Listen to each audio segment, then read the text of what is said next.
මොකද කල්පනාව?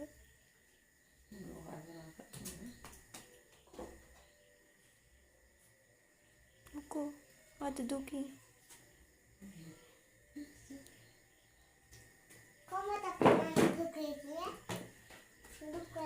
අද තාත්තා වැඩට ගිහිල්ලා ලුණු මිරිසුයි බතුයි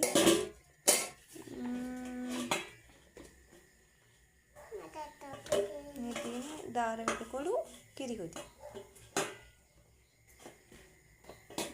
එයත් අවසන් ආප්ප දෙකක් තියලා තියෙනවා ලොකු මාමට. ඒ කාදිනෝ මේ පේනවනේ.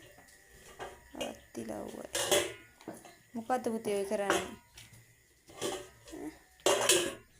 දැන් හරියේ?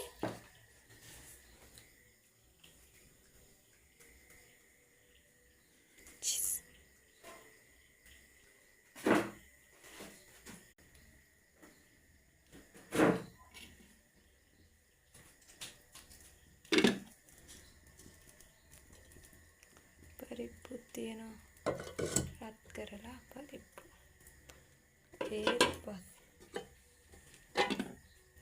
මේවා තියෙන්නේ කීරි හොදි මේවා පෙන්නන්න මොනවද පුතේ හොඳ කටර සැරට හදලා තිනවා හොඳ ලුණු මිරිසක් අපේ අම්මගේ ලුණු මිරිස් කියන්නේ ආයේ අපේ අම්මගේ කෑම කියන්නේ ආයේ දිව්‍ය භෝජන තමයි නේ